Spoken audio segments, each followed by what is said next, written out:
This is a bucket. Dear God. There's more. No. Okay, so this is going to be chapter 2, learning the mouse. The mouse has various symbols that we could see pop up on the screen, but the main symbol right here is going to be our pointer. You could see my mouse being tracked in the bottom right corner, but it's just going to tell you various states of what my mouse is doing. So the mouse has various operations that we could do.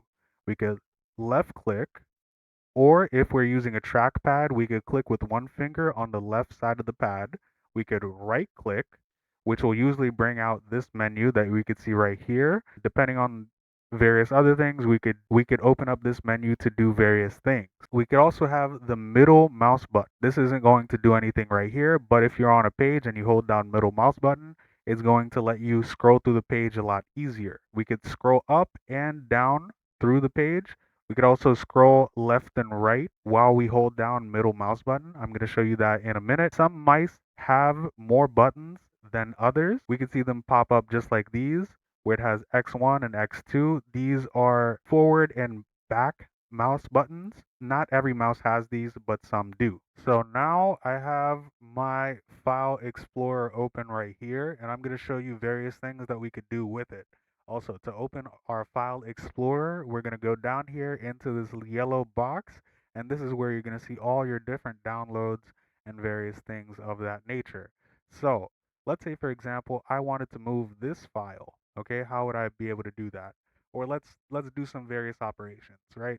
So what we could do right here, let's take this file, let's say we wanted to open it, right? We double click on it and it's going to give us the file opening up. Another thing that we can do, we can move files by holding them with left click and then moving them to another portion of the files in our computer, okay? So you see how we hover over files and it says move to downloads? We could either move it over there permanently or we could make a copy. We're not going to do that right now though. Another operation that we could do is scrolling up and down. If you're on a trackpad, this gesture is going to be a little bit difficult, but you're going to hold two fingers at the same time and then scroll from top to bottom or from bottom to top with your trackpad. Some mice have this, but others don't. But we could see right here, if we use our mouse back button right here, it's going to be on the side of the mouse. For certain mice, it's going to actually go back.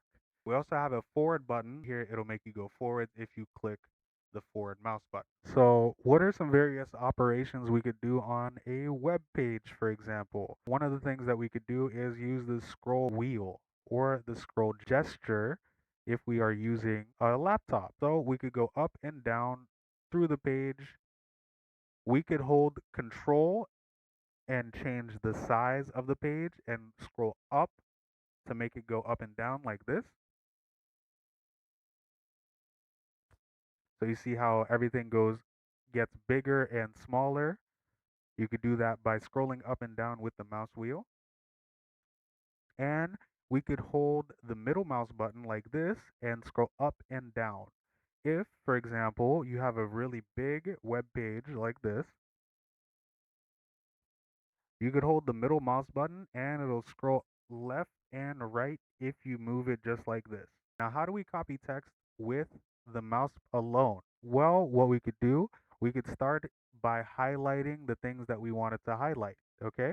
So to highlight, we're going to click and hold left mouse button, starting at the letter or before the letter that you want to copy and ending after the last character of the thing that you're copying. Now we're going to let go of left mouse button and now we're going to right click or click with two fingers if it's a laptop and we're going to get this menu. Now there's various operations we could do right here, but you can see we could copy it very easily or we could do some other operations depending on your browser. We could search for it in Google, we could print, or we could translate. Those are the main ones that you're going to end up doing. But we're going to take a look at these later. So now that you have your text highlighted, how do we paste it? We're going to copy it one more time here. And let's just go to a new page and try and search it. How do we search it? Well, we do things in reverse. To paste something, we're going to right click on the form that lets you paste or wherever you're trying to paste it. And then we're going to paste. Sometimes, depending on the browser that you're using, it'll give you the option to paste and search. We're just going to paste. But if you want to do things a little bit faster, we could paste and search and then have it automatically search for the thing that we're looking for. This also works from where you're copying it, like this.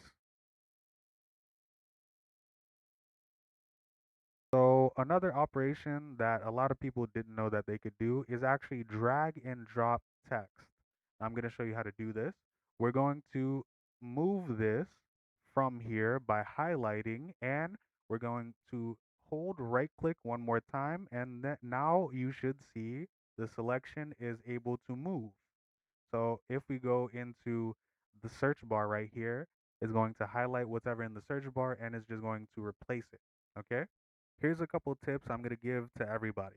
Let's say, for example, you lost where you put your mouse. I put my mouse right here, but let's say I forgot where I put it and I can't see it on the screen anymore.